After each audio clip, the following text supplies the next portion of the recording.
Imagine this. In a single breath, one bold wager from the Oval Office shattered the political landscape forever. What if the fate of a presidency hung on a simple IQ test, and the woman who dared to call the bluff held secrets that could topple an empire? Buckle up, because this is the untold drama that gripped America, where silence became the deadliest weapon. In the blink of an eye, 3 heart-pounding minutes ignited a firestorm across the nation. Donald Trump, with the world watching, uttered words that would haunt him. If she outsmarts me in this IQ showdown, I will step down from the presidency right here and now. Jasmine Crockett stood unflinching, her fingers clenched around a weathered red folder packed with evidence that could dismantle a leader and expose a staggering $13 billion deception. So here is the burning question that kept millions glued to their screens. What explosive truth did she hold back, leaving the most influential figure in the world speechless under the glare of live television? At precisely 8:07 p.m. Eastern Time, every major broadcast network locked onto the same riveting image. A presidential emblem gleamed like a prized artifact, positioned perfectly above a platform that felt more like a high-stakes tribunal than a routine address. The lighting was flawlessly orchestrated, the banners motionless, and the atmosphere crackled with the tension of an impending storm. Then came the measured footsteps, echoing unnaturally loud through the hush. Donald Trump emerged into the spotlight. No grin, no casual gesture, just a piercing stare into the lens, as if sizing up a rival in a high rollers game. Stakes piled sky-high, composure unyielding. "If you surpass me in this IQ contest," he declared, his tone slick, "yet on the verge of fracturing right here before the eyes of the nation, I will vacate the presidency." The chamber held its collective breath. Not the journalists, not the aides, not even the equipment seemed to stir. In a quiet bar in Chicago, a server shattered a tumbler. In a Florida living room, a retired soldier rose abruptly. In Washington, anchors halted their rants mid-flow. Trump allowed the pause to linger, letting his statement brew into something far beyond mere politics, something cataclysmic. "I have erected towering structures," he pressed on, striding deliberately, like a ringmaster commanding his arena. "She has crafted social media rants. Time to reveal true leadership." It was bold, it was belittling, and it electrified the select audience of devoted followers in crimson neckwear and elegant jewelry. It was like chumming the waters for sharks. They erupted in cheers as if witnessing a championship bout. But Jasmine Crockett, she did not so much as twitch. Positioned in the front row, isolated, no entourage, no counsel, no scribbled aides, just her, and that battered red folder perched on her knees like a dormant explosive. Trump pivoted toward her, leaning in with narrowed gaze. "What is your take, Representative?" Still absolute quiet. No recoil, no grin, no arched brow. She regarded him with the detached precision of a physician eyeing a patient, bragging about endurance. Backstage at MSNBC, a producer murmured urgently, "Why the silence from her?" Yet across town, in a dimly lit space with multiple displays and a flickering console, Jasmine's assistant was not probing. She was monitoring figures shift. Vast sums siphoned from a veteran's retirement pool to an obscure entity named Aegis Freedom. On a secondary monitor, a preserved record evaporated from the official ledger in real time. Executive Order 421B gone without trace. One declaration, one high-stakes gamble, one erased file. And Jasmine had not uttered a syllable. Trump, growing uneasy, prodded once more. "This goes beyond smarts, everyone. It is about command courage, who truly belongs at the helm. I do not fear her elite education or her advocacy circles. Here I stand. Come claim it if you can."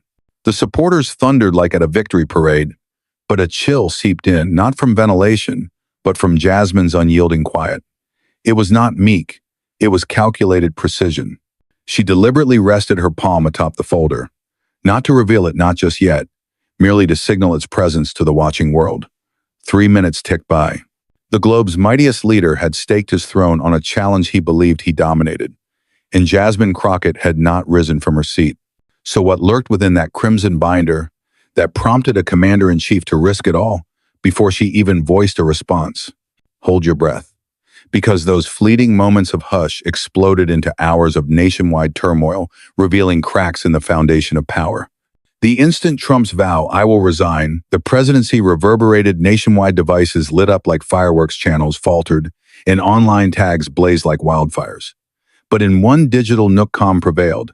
Jasmine Crockett skipped the lectern.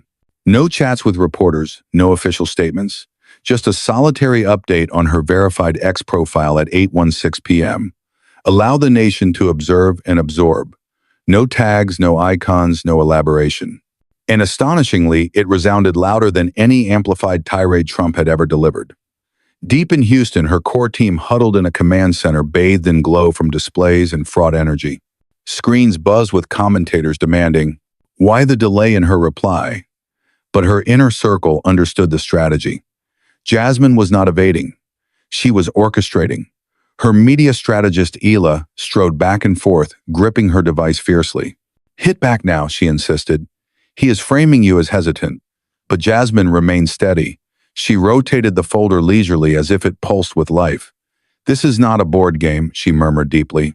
"It is a minefield, and he has wandered in without boots." Across the space, Marcus, her seasoned advisor on military affairs, sifted through censored documents and informant messages. "The full financial path is still murky," he grumbled. "But EO 421B reeks of foul play, and it hits close to home." Jasmine inclined her head once. She was already aware. That binder did not clutch assumptions. It cradled identities, proofs, sacrifices. But none would surface publicly. Not at this juncture. The timing was not ripe. The public was not primed. The quiet was integral to the scheme. In the Capitol's shadows, Trump's backers flooded the gap. "She is terrified," they proclaimed. "She is dragging her feet." Tucker Carlson broadcast it boldly. She crumbled pregame. Jasmine permitted the chatter. She observed the distortions accumulate like brittle foliage ahead of a gale. Watched the banners attempt to trap her. She refrained from debate. She ignored the clamor. She merely bided for the ideal strike. At 2:03 a.m., her legal advisor verified a surge. The Veterans Affairs Office had handled an unprecedented number of benefit halts in the prior 2 months. Close to 3,9,000 instances paused or diverted. Each one linked to the identical phantom firm her group had unearthed: Aegis Freedom, chartered in Delaware, financed via the Caymans, connected straight to a notorious fund with initials ET. Trump assumed she was gearing up for an exam. She was assembling a demolition. And as the country hummed louder, she grew more subdued, purposeful, controlled, like the eerie stillness before an age-old catastrophe erupts. Jasmine Crockett was not shunning the glare. She was directing it toward the ignition point. So when would she unleash? Amid the roars of approval? Or precisely when eyes drifted from the true contest? What if a vanished document held the key to unraveling a web of deceit? At 4:19 a.m., Jasmine's device glowed with a terse alert from Marcus. Vanished. No prelude, no files attached. Just sufficient to spike every instinct in her core. Moments later, Ela stormed in, cradling her portable like a prime device. "They yanked it," she gasped, winded. "Executive Order 421B has been purged from the Federal Register. Erased clean." Jasmine held her poise. No flicker of alarm. She simply accessed her secure pad, navigated her protected backups, and located the record nestled behind layers of directories duplicated across multiple secure storages. The heading remained intact: Redistribution of Government Retirement Assets for Key National Security Ventures. But the crux lay in the buried provision. Section D, 8 Interim Overhaul of Dormant Public Pensions into Investor-Managed Resources for Allocation per Clause. 11B, Tactical Alliances. Jasmine navigated downward, her expression hardening as the recipient emerged. Aegis Freedom Security Partners LLC, a spectral outfit lacking agreements, no oversight path yet eerily recognizable. Her words emerged composed. Verify the transfer path. Marcus acted swiftly. A few keystrokes, a beat, then his demeanor sank. "Cayman chain," he breathed. "Identical pattern from the Justice League. Aligns with the ET asset portfolio." Jasmine's focus sharpened. "Eric Trump," she breathed softly. The facade, the label, the cleansing mechanism. It aligned too seamlessly, too rapidly. The servicemen, the educators, the custodians. Anyone who had dedicated years to public service and transitioned to rest. Their nest eggs were not misplaced. They were extracted, transformed into investment fuel for an unscrutinized security enterprise, cloaked in contrived nationalism and bestowed upon Trump's elite like spoils. She advanced to the closing sheet. The endorsement lingered bold and remorseless. Donald J. Trump penned in dark timed 5 weeks prior. Jasmine sealed her device methodically, her thoughts racing ahead of her pulse. This transcended graft. It was ruthless plunder conducted in broad view and now scrubbed like a fleeting note. Isla appeared drained. Releasing this immediately would crush him. Jasmine declined. Hold off. Unleashing tonight buries it in the spectacle. She glanced at the ongoing broadcast, still fixated on the intellect battle. He is wagering the populace is too engrossed in the frenzy to spot a concealed casualty. She rose binder, secure stance, unyielding as iron. Grant him the limelight. Let him boast. Let him taunt. Her timbre edged sharper. For when I break the quiet, he will be rendered voiceless forever. Beyond the structure, dawn inched over the Capitol's arch. Avian songs filled the air as if untouched by events. But within, Jasmine's crew had just exposed the sort of governmental offense that does not merely terminate tenures. It reshapes chronicles. Trump had not provoked her intellect. He challenged her to vocalize before sealing the concealment. And now the spark was kindled. The binder brimmed. The timer dwindled. What drives a figure to hazard the highest office merely to obscure an autograph? Picture a chamber transformed into a glittering trap where every shadow hides a scheme. What if the real trial was not brains but bravery? The hall no longer served as a venue for legislative scrutiny. It had morphed into a dazzled arena under brilliant beams, bordered by glowing panels, and throbbing with the artificial hum of spectators drawn, not for discourse, but for drama. It evoked less a congressional space and more a glitzy contest in Sin City. Placards proclaimed the Wisdom Forum edged in shimmering border like a vanity corporate event. No mallets, no formalities. Just ovations, shouts, and lenses. The MC selected was not a jurist or charter authority. He was a cable personality with impeccable dentition and a smirk honed from decades of narrative twisting. He greeted the viewers with the assurance of one aware they sought spectacle over substance. This evening, he announced, we uncover who merits the throne of authority. The leader who steered the globe, or the lady who posts opinions. Chuckles cascaded. Jasmine remained motionless. She occupied stage left in a seat subtly lowered, so her profile dipped below Trump's stand. Her audio device slimmer, her display diminished and rearward, no emblems, only obscurity. All elements screamed disparity. But Jasmine's visage stayed serene, inscrutable, etched in poise. Trump conversely loomed grand in the orchestrated grandeur. Centered, illuminated overhead like a sacred icon. His lectern elevated slightly, title etched in gilt. The executive insignia amplified like a coronet. He lifted his jaw, surveying the assembly like a commander, appraising a field he deemed conquered. Prepared Congresswoman, he called over. A full week to search how to define IQ. The throng boomed. It was scripted derision, crafted degradation. Each guffaw, each interlude calibrated for peak audience hunger for conflict. But Jasmine held firm. She tuned her audio leisurely, then released. She was not present to deflect. She was there to permit his initial strike to whiff so profoundly the country would feel the reverberation. Behind the lenses, her squad observed anxiously. Directors altered illumination cues, abruptly bathing Trump in, inviting hues and veiling Jasmine in a stark azure tint. It rendered her distant, aloof. They are casting her as the antagonist, Ela hissed. Outnumbered and outmaneuvered in production. Jasmine perceived it all. She noted every perspective, monitored the feeds, lens, selections, transitions. They were not capturing a discussion. They were filming an assault, a snare swathed in acclaim. But they misjudged a vital aspect. She was not aiming for heroism. She was igniting the blaze. She reclined limbs, crossed palms neatly over the crimson binder on her thighs. The one unopened. The one overlooked, because queries bypassed her cargo to the forum. All perceived was a female on a lesser perch. But what transpires when the reserved one clutches the sole element capable of incinerating the entire setup? Can a glitch in sound reveal a deeper conspiracy? The second Jasmine positioned her audio to address the signal stuttered faintly, a burst of interference, then a sizzle. To home viewers, it mimicked ambient disruption. To Jasmine, it signaled alert masked as tech failure. She advanced again. The output dipped to a murmur. Her utterance transmitted through speakers like submerged echoes, fuzzy, suppressed. Trump snickered into his clear resonant device, akin to delivering an inspirational lecture. Perhaps the brightness overwhelms her, he quipped smugly, allowing the barb to suspend. The assembly laughed on command. Jasmine held steady. She avoided readjusting the audio. She permitted the void to persist unperturbed. The beam above her wavered twice, one harshly enough to drape shadow over her features. Shortly, a fresh beam activated from the side, paling her complexion, drenching her in sterile pallor. It was not merely unjust, it was premeditated. In the wings, Ela's tone pierced the communications. "They are muting her signal," she declared. "I am seeing it unfold. They have diverted her channel via a restrictor." Marcus balled his hands. They aimed to diminish her frail hindered. But Jasmine appeared anything but frail. She resembled one cataloging the combat zone, meticulously awaiting the adversary's exposure. Trump launched another dig.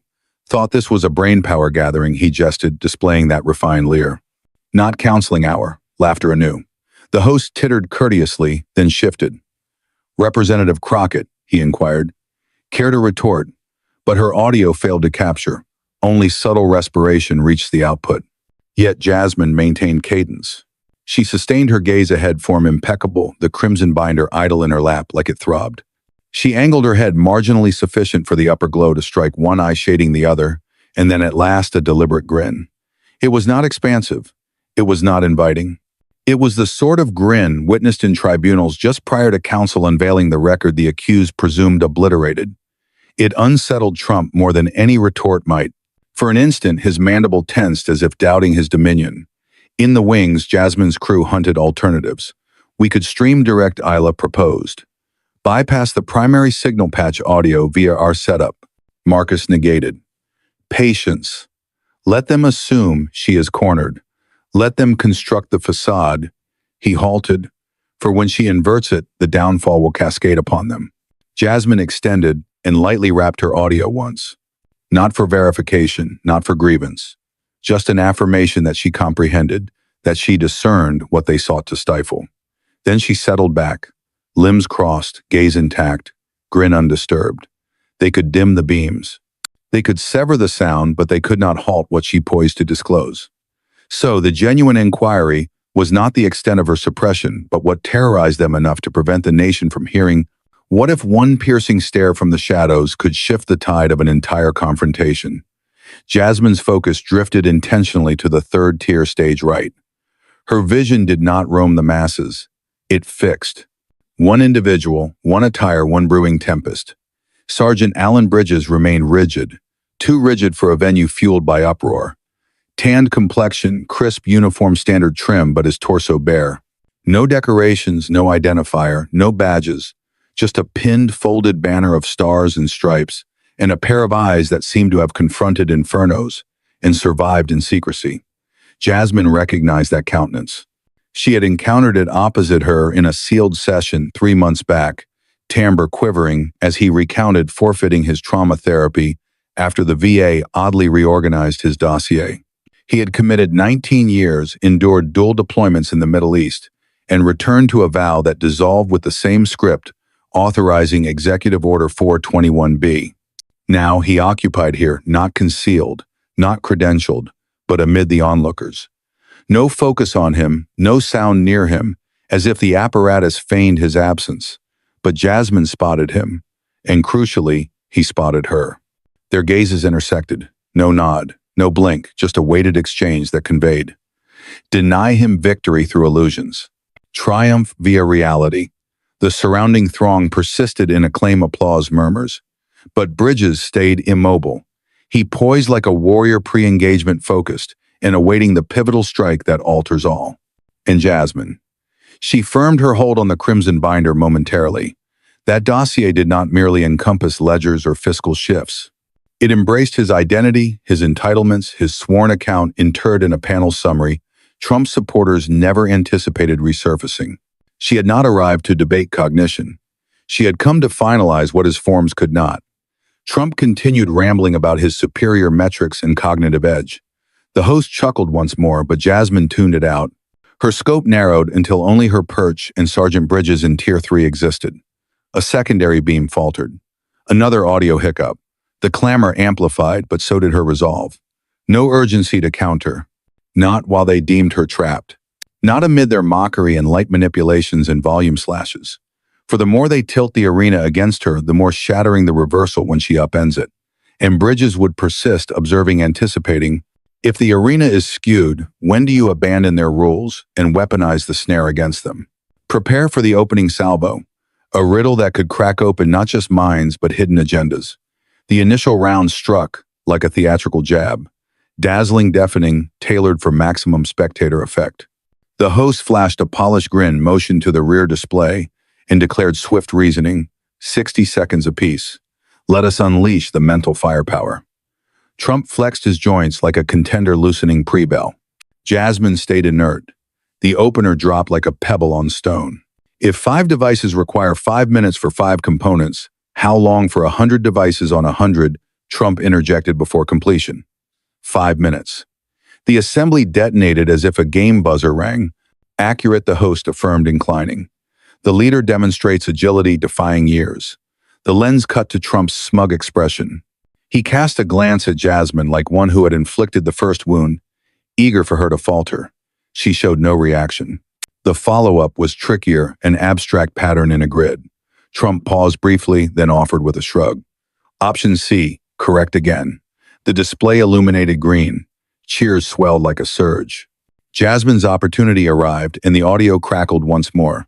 Her response was exact logic, flawless, but the lag gave her words the illusion of hesitation.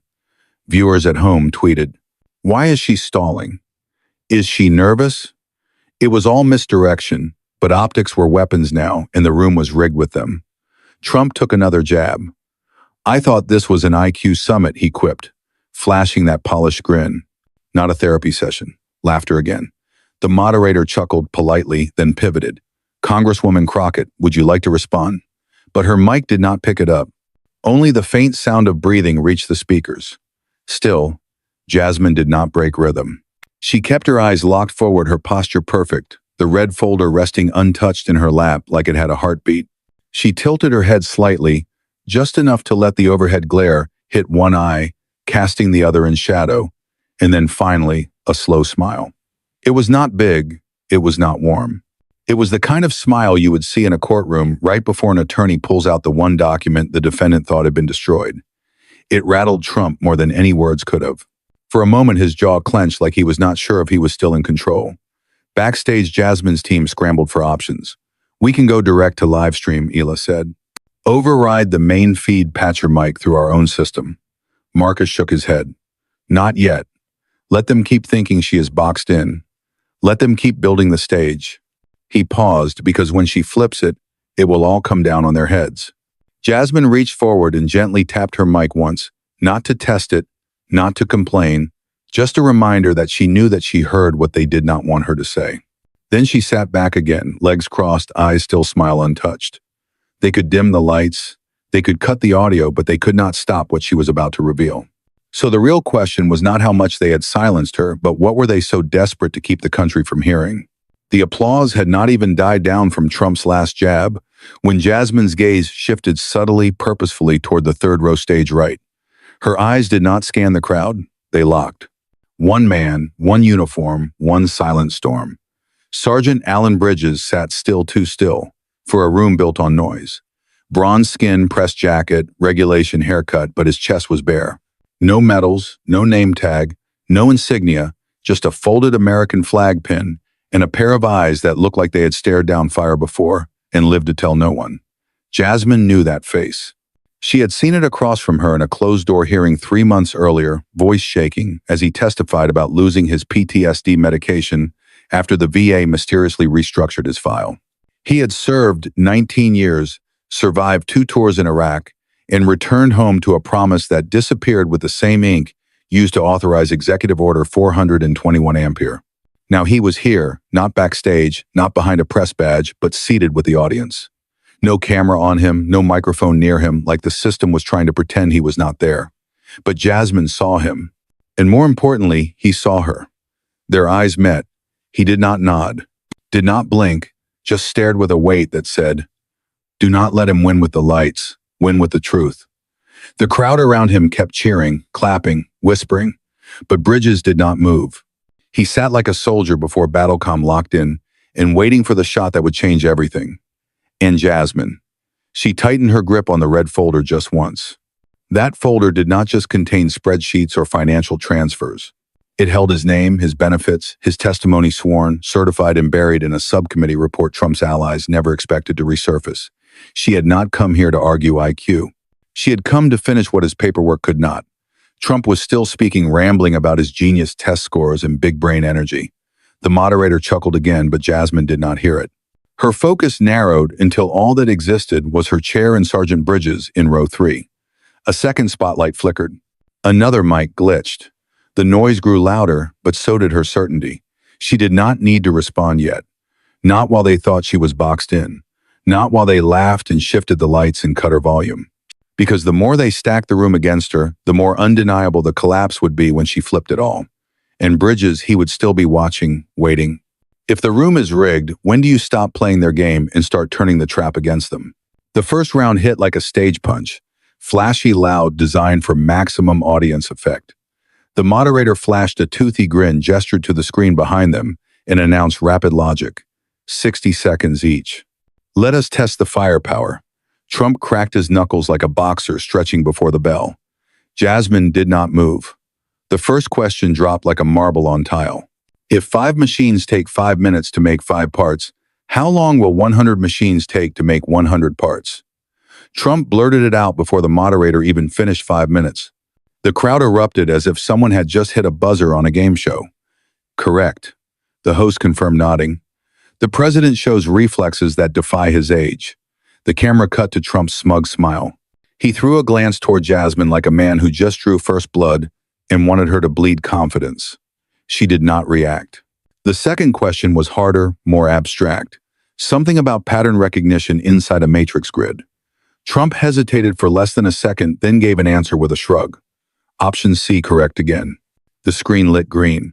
Applause swelled like a wave. Jasmine's turn came, and the audio crackled once more. Her answer was precise, her logic flawless, but the mic lagged and the delay gave her response the illusion of hesitation. Viewers watching from home tweeted, "Why is she stalling? Is she nervous?"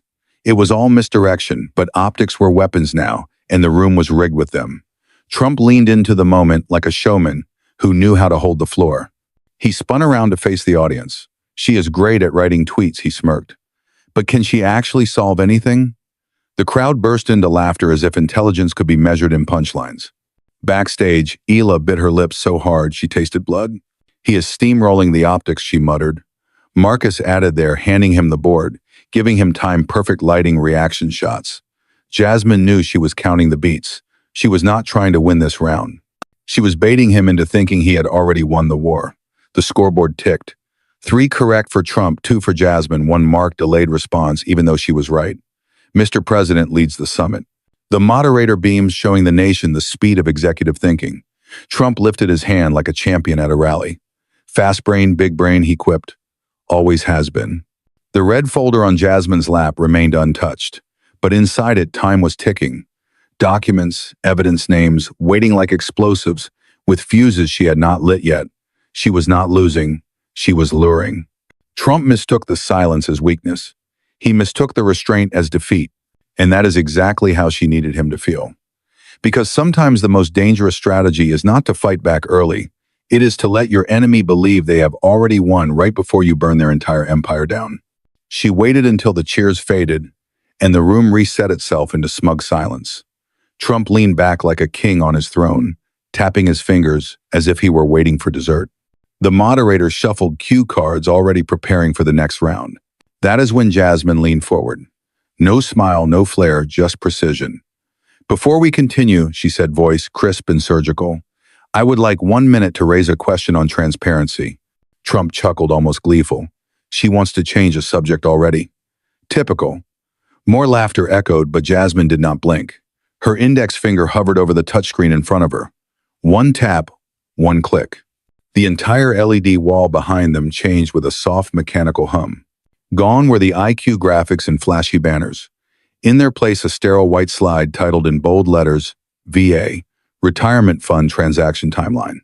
The chamber stilled. Even the cameramen held their breath. On screen, a flowchart lit up in red and gold. It showed a transfer of federal veteran pension reserves funds, once protected under federal law, moving into a shadowy firm called Aegis Liberty Holdings LLC. The chart's arrows continued branching into a second entity, smaller, more concealed, based in Delaware. And then at the end of the line, the text hit like a bullet. Majority stakeholder Robert Kushner. The crowd did not gasp. It exhaled like a slow-motion implosion. Several audience members shifted forward in their seats. One man whispered, "Wait, is that Jared's brother?" Another said, "Is not that Trump's family?" Jasmine stood slowly, posture composed, like she had practiced this exact moment in her mind 100 times. "Just one question, Mr. President," she said, her voice reverberating like a courtroom oath. "Why does a firm tied directly to your son-in-law hold $127 million in rerouted veteran pension funds?" Trump's head jerked toward the screen. His hand stopped moving. He opened his mouth, closed it, then shifted in his seat. "That is ridiculous," he muttered. "That is not what this is about." But Jasmine did not stop. She tapped again. The next slide appeared. Timestamps, emails, approval memos, all pulled from the Office of Federal Budget Control signatures, traced to an official override, submitted exactly 4 hours after Executive Order 4021 Ampere had mysteriously vanished from the record system. And then the third slide, a blurred document. Jasmine now revealed in full resolution, a federal memo approving the privatization of unused VA reserves, co-signed by an acting White House economic advisor. "This was not accidental," she said. "It was deliberate, quiet, hidden behind a fabricated fiscal emergency, and disguised under the language of efficiency restructuring." Trump tried to wave it off. "None of that proves anything. People move money all the time, but not this money," Jasmine snapped. "Not without the people's knowledge. Not while our veterans go without medicine. Not while one of them sits silently in row 3, stripped of his benefits, while your family turns their sacrifice into profit." The moderator sat frozen. No one moved. Not the audience, not the control room. Even the lights seemed dimmer, like the building itself understood a line had been crossed. Jasmine did not gloat. She did not raise her voice. She simply stepped back, eyes locked on Trump. He stared forward, breathing heavier now, eyes darting toward the moderator, toward the crowd, toward the nearest exit. And she had not even opened the folder yet. Because when your enemy builds his empire on paper, lies, sometimes all it takes is one real document to bring the whole thing crashing down. The silence that followed Jasmine's revelation was not ordinary. It was the kind that thickens the air, heavier than shame, colder than fear. Trump sat stiff, blinking too much. The moderator fumbled with his earpiece, murmuring to someone off screen. But Jasmine did not move. She simply reached under the table and pulled out a folded piece of paper, creased, worn, and trembling slightly in her fingers. "This letter," she began, her voice steady but hushed, "was delivered to my office 3 days ago. Its author is not alive to speak for himself anymore, so today I will be his voice." She unfolded the paper slowly, like peeling back gauze from a wound. The microphone caught every whisper of movement. And then she read, "You do not know my name. You never shook my hand, but your signature erased my life." The room tensed. Cameras zoomed in on her face. She did not flinch. "I served in Fallujah. I lost 2 fingers, a brother, and a lung. When I got home, I was told there would be help, a system, a promise. Instead, I got paperwork, delays, excuses." Trump shifted in his chair. "And then last month, they said my meds were not covered anymore because the reserve fund was reallocated. That is your word. Mine is stolen." The letter crackled as Jasmine's hand gripped it tighter. A few in the audience had tears in their eyes. Others sat frozen, jaws clenched. "You did not just steal my care. You stole my wife's peace, my child's security. You stole my life before I had the guts to end it myself." Jasmine folded the letter again tenderly, like it still held breath. She looked up. His name was Sergeant Matthew K. Delaney. He died last week. Gunshot, living room floor. After writing this, the moderator opened his mouth, then closed it again. Trump muttered something inaudible. Jasmine did not bother to look at him. "He died not because of a war overseas," she said, voice low and pointed. "He died because someone here turned patriotism into profit. Because someone gambled with the invisible lives no one televised. No one clapped. No one dared. Even the control room paused all overs. This was not a campaign moment. It was not a stunt. It was a rupture. Behind Jasmine, the giant screen now displayed Delaney's photo, his military ID from 15 years ago. Young, hopeful, unaware of the betrayal, waiting on the other side of his service. And Trump, he stared at the screen, not angry, not defensive, just still. The kind of still you only see when something lands too close. Because when truth speaks without permission and grief cuts through the noise, what happens next is not politics, it is reckoning. What happens when truth overrides protocol on live television? The letter had barely left Jasmine's hands when a soft buzz hit the moderator's earpiece. He flinched, then nodded, barely perceptible. 3 rows behind him, a White House staffer face, blank clipboard tucked tight, pressed a button beneath the desk. And just like that, Jasmine's mic died. No static, no warning, just silence. Jasmine leaned forward instinctively, ready to continue, but no sound followed. Her voice moved, but the room heard nothing. Confused murmurs spread like ripples. The camera cut to Trump, smiling, his eyes locked on her like a lion watching a net drop. But this was not 1,998, and the people did not wait for permission anymore.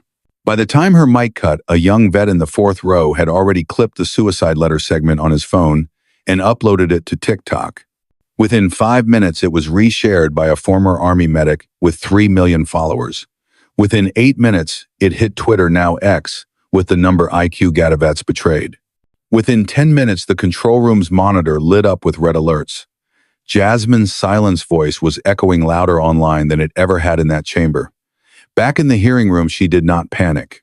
She simply tilted her chin up, removed the clip-on mic entirely, and looked straight into the nearest camera. Her lips moved slowly, deliberately, so the nation could still read the truth from her face.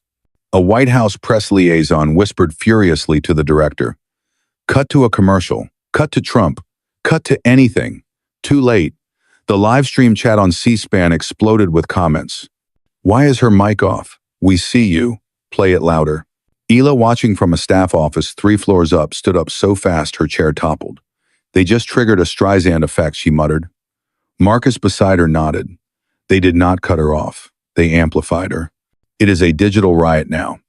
Down in the chamber, Trump leaned toward his mic, his still hot mic. "It is unfortunate," he said smugly, "that some people resort to emotional manipulation instead of proving they are smart." The moment he said it, the moderator pad. He knew, everyone knew that sentence would not age well, because online, Sergeant Delane's photo was already stitched next to the phrase, emotional manipulation, and being shared with captions like this is what smart destroys.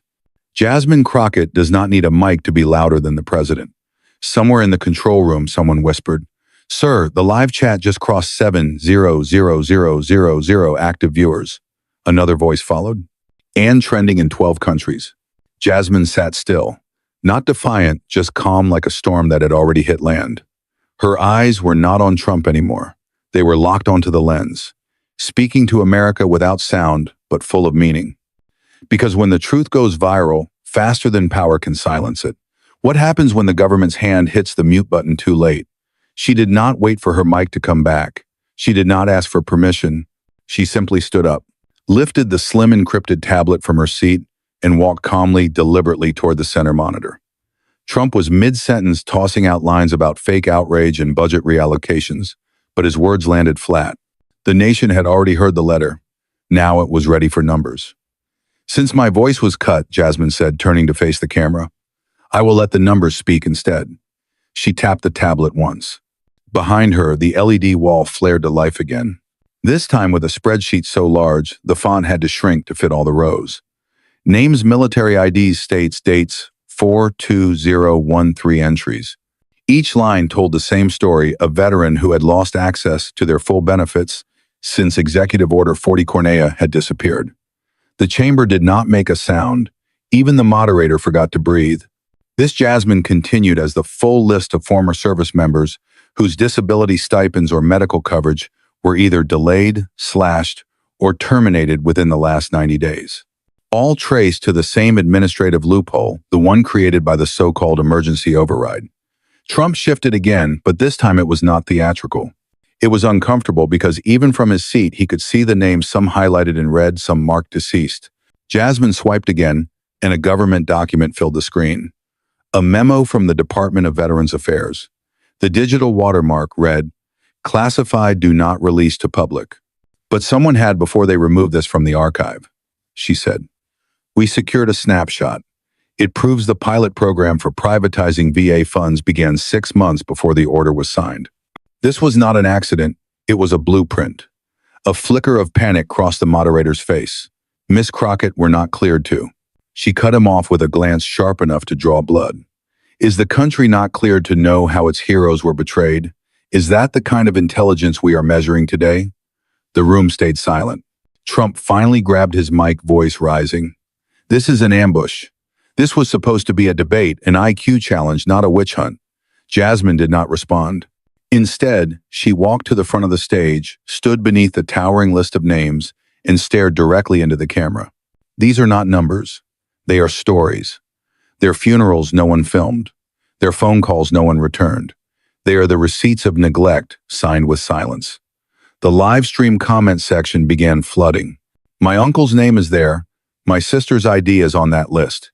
This is not a game. One name, then two, then dozens recognized. Jasmine had done more than expose policy. She made the system personal. And once people see their reflection in a scandal, they do not look away. Because when justice goes silent and grief gets buried in spreadsheets, what happens when someone finally brings the dead back into the room? The room had already been cracked wide open, but what happened next split it down the spine. Third row seat, C12. Sergeant Alan Bridges rose without a word. The ribbons on his chest shimmered under the studio lights, but his expression was stone. His boots echoed as he walked forward, cutting across the aisle like a verdict in motion. Every camera turned to follow him. Even Trump's voice trailed off mid-sentence, unsure if this was part of the show. Bridges did not speak, not at first. He stopped at the moderator's table, unpinned the Purple Heart from his jacket with a slow, steady hand, and placed it on the glass desk between Jasmine and Trump. The metal did not clink. It thudded like a dropped gavel. Then his voice broke through the silence. Rough horse, but aimed like a sniper round. He did not lose a war. Bridges said, never once looking at the president.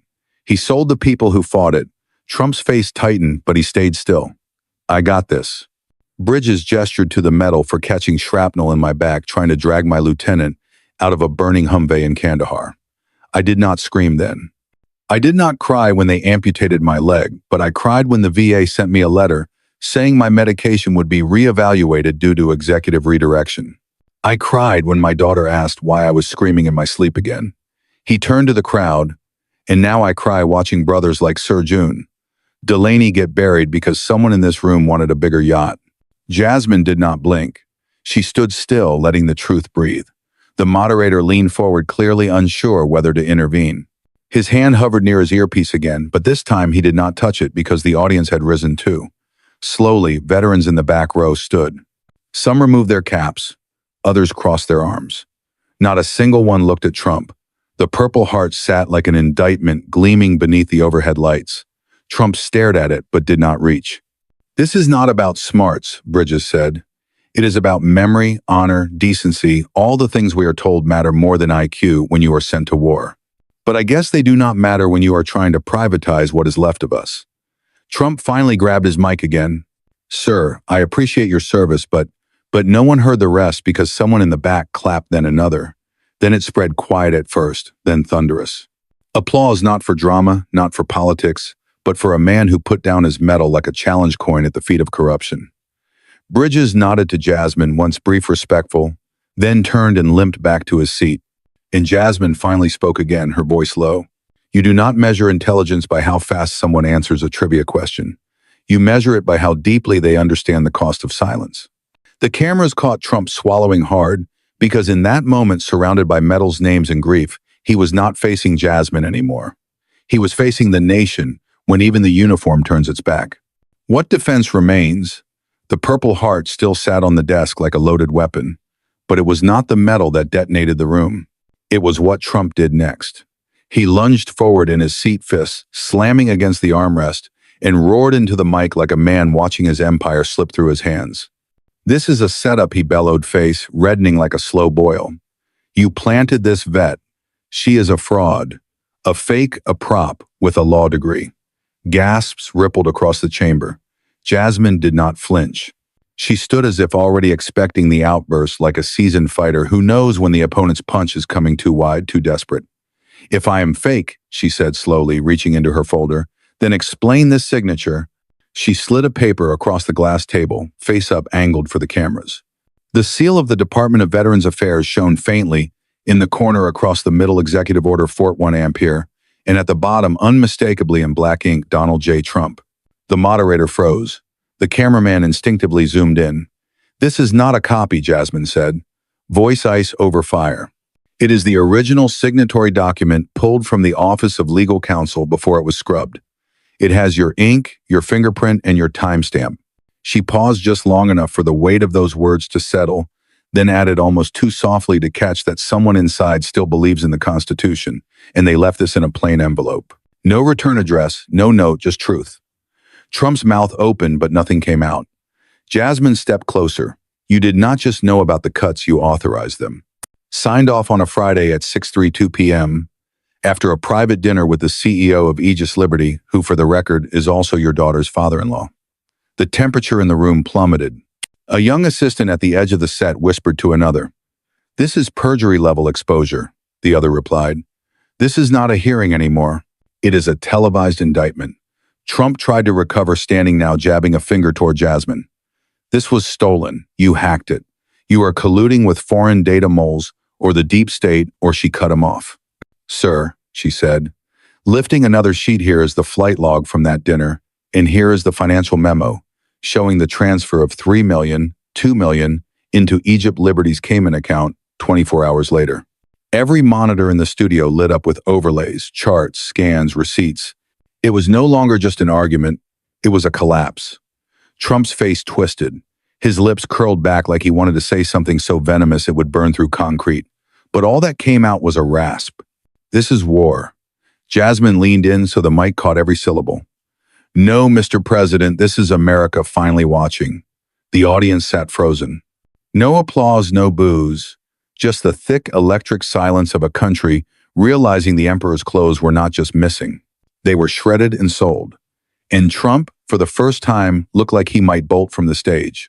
Because when your only defense is to scream, "Fake," louder than the evidence, what happens when the ink on the page screams louder than you? The air was already thick with something heavier than silence. It was not just scandal. Now it was criminal architecture peeled back layer by layer on live television. Jasmine took one breath, not to steady herself, but to give the country a second to catch up. Then she tapped her tablet. The screen behind her blinked and the final wall collapsed, projected for millions to see a scanned contract, watermarked, dated, authenticated. On the left side of the screen, Trump Organization; on the right, Red River Capital Holdings, LLC. And dead center in bold black letters was the figure that froze the room, $13.2 billion. Jasmine did not speak right away. She let the number hang like a noose over the stage. The moderator shifted in his chair, waiting for an earpiece cue that never came. Everyone was waiting for someone to lie first. Then Jasmine said, voice level and clear, "This contract was signed 4 days after Executive Order 40, tone Ampere, the same order that quietly rerouted veteran pension funds. This number did not vanish into thin air. It moved strategically." She swiped again. A diagram took over the screen. Clean arrow, sharp labels. Federal Pension Reserve to Aegis Liberty, to Red River Capital, to Trump Organization's offshore subsidiary. Each arrow told a story. Each label was a locked drawer, now flung open. "This is not speculation," Jasmine continued. "Red River Capital is a Delaware-registered financial intermediary controlled through 3 blind trusts. We followed the chain. All 3 linked back to unlisted real estate assets under the Trump Organization's umbrella." Trump shifted, face red, mouth ready. "This is fake," he barked, standing. "This whole thing is a fraud. You made this up with your little team of interns." But Jasmine's voice rose above him. "The U.S. Treasury Compliance Office confirmed the contract's chain of custody using its own notarization timestamp system. What you called a restructuring was in fact a redirection. You did not lose the money. You redirected it into yourself." The crowd recoiled. Phones came out. Hashtags were born in real time. Number 13.22 was not just a scandal now. It was a war drum. Jasmine stepped closer to the cameras. This is not about intelligence. This is about arrogance. The belief that no one would trace the money because no one believed they could. Trump tried again, stumbling forward, finger raised. You do not even understand how high-level capital movement works. And yet Jasmine interrupted. You understood exactly where to sign. Your initials appear 3 times, one on the order, one on the transfer, one on the payoff. The screen behind her flashed those signatures in sequence, pulsing against a black background. And then she said it low and slow. You thought the cameras would distract us from the contracts. But the camera never forgets. The room fell into stunned quiet. Because when the final connection is clean, cold, and undeniable, there is no more debating. There is only exposure and judgment. The applause had barely faded when a quiet tremor passed through the back of the room. A woman stood. Simple blouse, faded jeans, graying hair pulled into a low, trembling bun. No credentials, no security clearance, just something stronger presence. Jasmine turned, and for the first time all morning her shoulders dropped. It was Mary Dalton, the widow of Sergeant Allen Bridges. She did not wait for permission. She did not need it. As the cameras zoomed in and the stage lights adjusted, Mary stepped forward with slow, deliberate steps. Each one seemed heavier than the last, like she was walking through something thicker than air. Through grief itself, she paused beside Jasmine, not to speak with her, but to look out at the crowd, at the lawmakers and news anchors and all the polished shoes that had stepped over stories like hers. Her voice, when it came, was barely above a whisper. My husband served this country for 24 years, 2 tours in Iraq, 1 in Afghanistan. He lost hearing in one ear and a piece of his lung, but he never complained. Not once. She blinked hard, fighting the burn behind her eyes. What broke him was not war. It was being erased. Silence blanketed the room again, but it was not awkward. It was reverent. Mary reached into her purse and pulled out a folded letter, the same one Jasmine had read earlier. I did not come here for revenge. I came because this letter was not supposed to exist. He never wanted the world to see him weak, but I think he would want it now because weakness is not failing to survive. It is pretending nothing is broken. She turned toward Jasmine. My husband died, but she gave him back a voice. Jasmine did not speak. She did not need to. Her eyes shimmered, but her hands were still strong, listening. Trump muttered something under his breath, but the microphones did not bother to catch it. They were already focused on Mary and the folded purple heart still sitting on the desk like a silent accusation. Mary walked over to that small tarnished medal. She touched it once, then she looked directly into the main camera and asked clear as day, "Is this what loyalty earns in America now?" No one answered. The moderator shuffled his notes. Someone in the gallery coughed, but Mary did not wait for approval.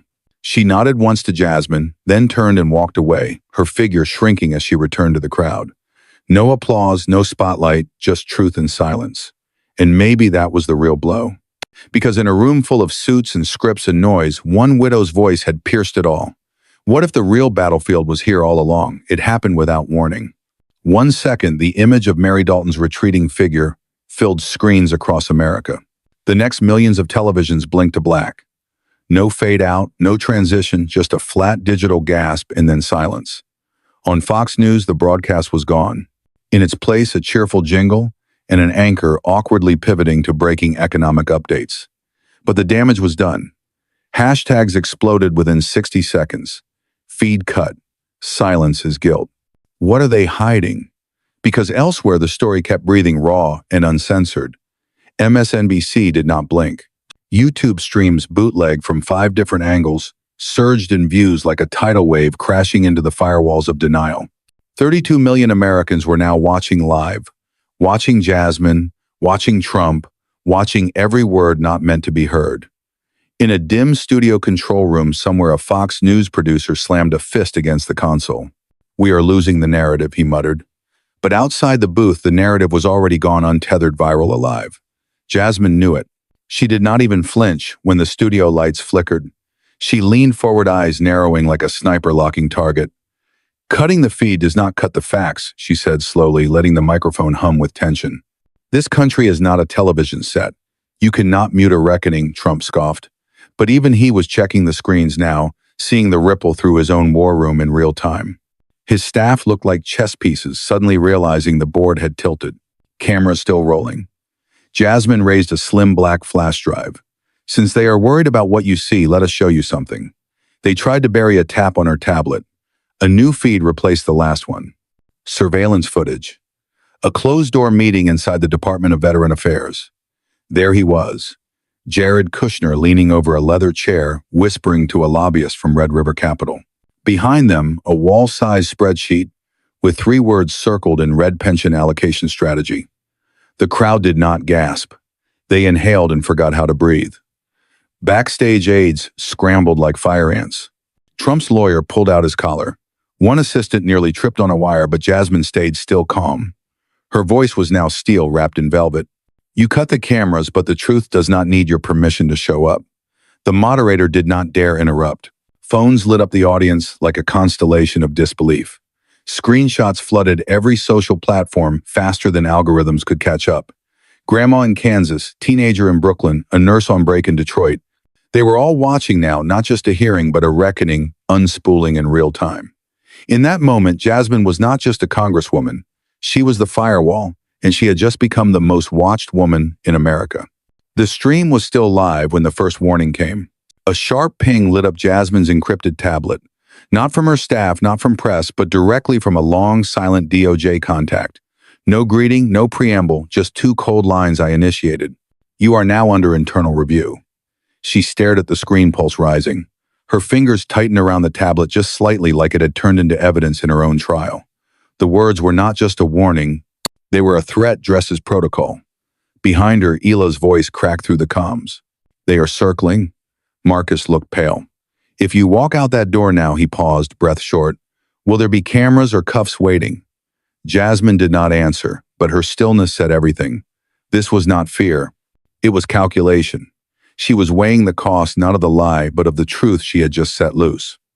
Backstage staffers were already gathering in huddles like anxious birds sensing a storm.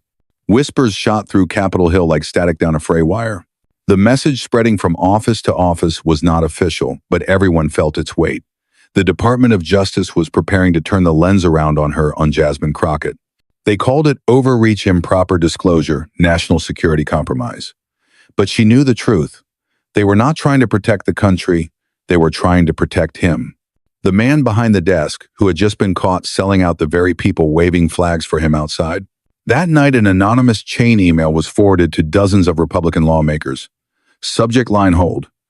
Just that inside a single sentence: do not move. Let her bury herself.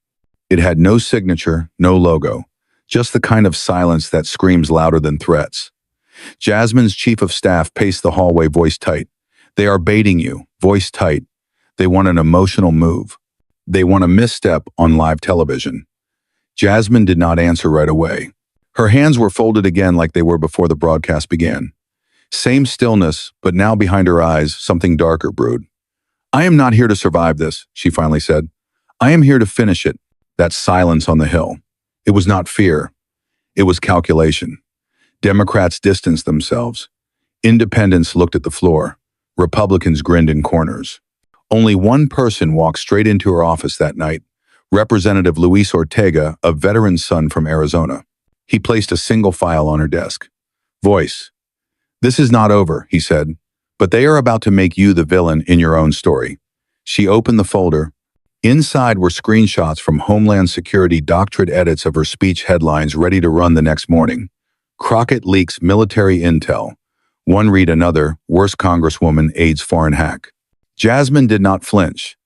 Instead, she opened a new document, titled it in bold: Response Protocol Phase 2. If they want a villain, she said quietly, they better be ready for a final act. Outside the Capitol, protesters were already gathering, but not against her. They carried signs that read, Truth has a name, and she did not fold. Her name was trending again, but now with fire beside it. And somewhere in the West Wing, Trump's advisor whispered behind a closed door.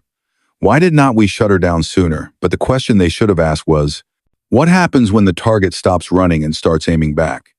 It started with a whisper in a marble hallway. A single text passed between 2 GOP senators during a private lunch.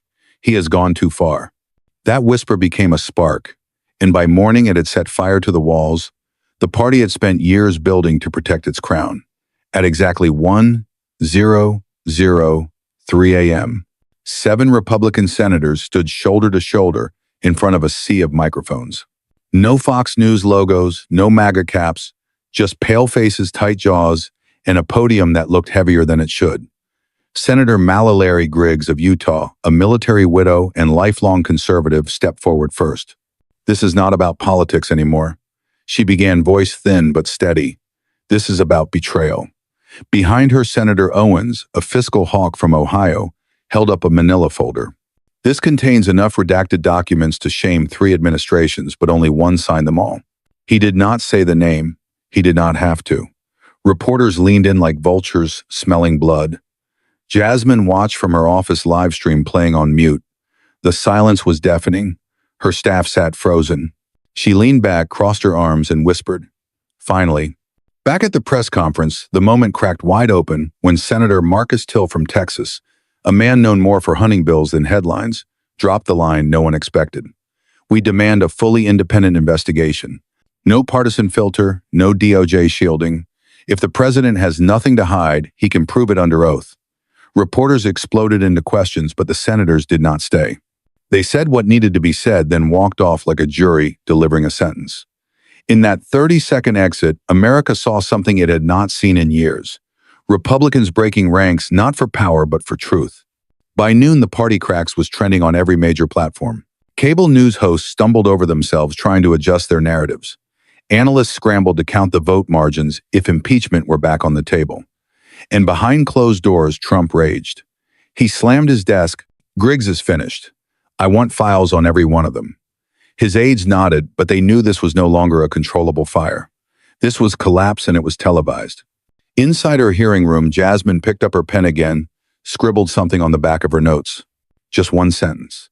The only way out is through. The real shock was not the documents or the slide deck or the Purple Heart.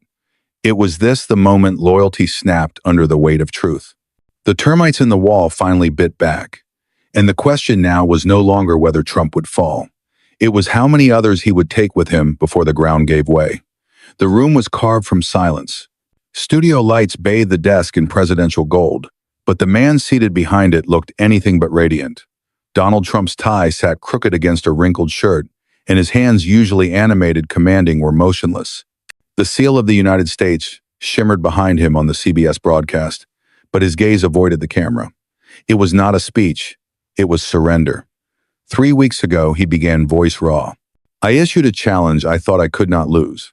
I said I would resign if I lost a public IQ duel. Turns out it was not about IQ. She did not beat me in intellect. She beat me in something more dangerous. Truth. America held its breath. In diners, airports, living rooms, bars, screens, glowed, and the nation leaned in. Jasmine watched from the hearing chamber, arms folded, surrounded by veteran staffers, and 1,000 unspoken memories. She did not blink, did not smile. She knew this was not victory. This was consequence. Trump's fingers fumbled with a sheet of paper. No flags, no grand seal, just a typed resignation. One line above the signature read, effective immediately. He glanced once at the camera, eyes sunken but defiant. History will judge me, he muttered. But today I walk away before it chains me. With that, he signed. No applause followed, only a soft click as microphones were cut. Then the seal faded to black. Outside the White House, chaos bloomed in waves. Protesters screamed. Supporters sobbed. Helicopters cut through the overcast sky, like vultures circling a battlefield. And in the center of it all stood Jasmine Crockett. Not behind a podium, not in the spotlight, but among the people. No victory speech, no press tour, just quiet presence. Senator Griggs called her that evening. No pleasantries, just 2 words you won. Jasmine answered with 3. The country did. In the hours that followed, hashtags surged like aftershocks. IQ Gate turned into Truth Won. She did not fold, trended alongside vet justice now. Pundits fumbled to keep up. But for millions watching, they did not need commentary. They saw it, they lived it. And somewhere in a quiet wing of Bethesda Naval Hospital, Mary Dalton, widow of the soldier whose letter had stopped the room, stood in front of her husband's photo and whispered, "He heard you." But the real story was not a resignation. It was what Jasmine proved, that in a country cracking under weight and noise, truth could still make someone powerful enough to walk out of frame and never return.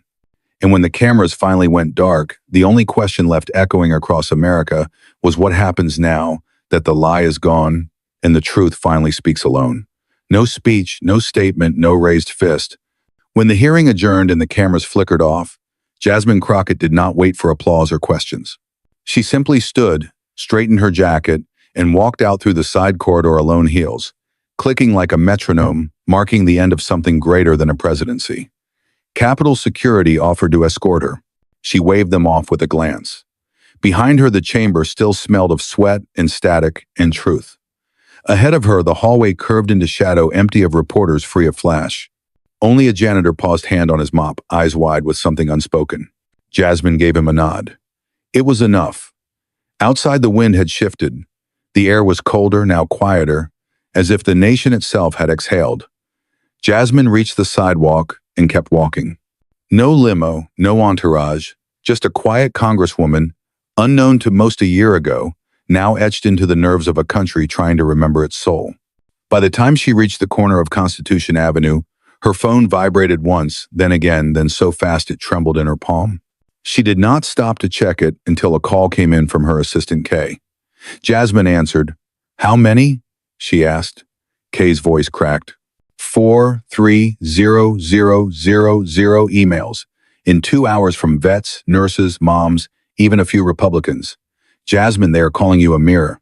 Jasmine did not reply. She just stood there, letting the cold bite into her coat, watching a mother cross the street with her toddler, unaware of the tectonic shift that had just cracked Washington's spine.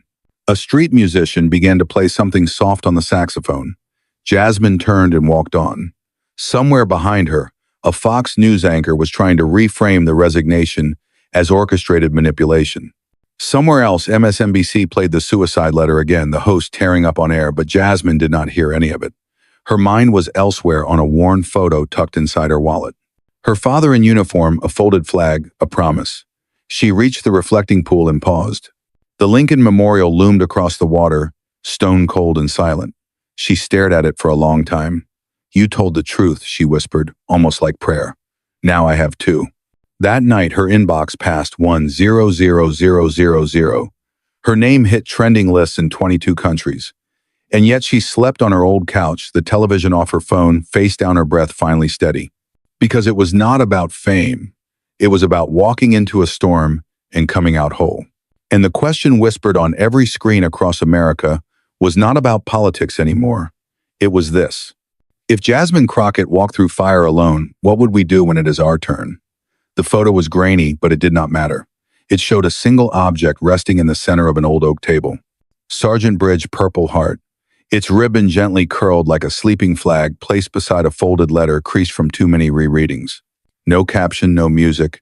Just the image broadcast silently across millions of screens the morning after the resignation. On the other side of the table sat Mary Dalton, staring at the metal with wet eyes and unmoving hands. She did not cry. Not now. She had done enough of that in the hospital hallway, in the funeral parlor, in the months of silence that followed.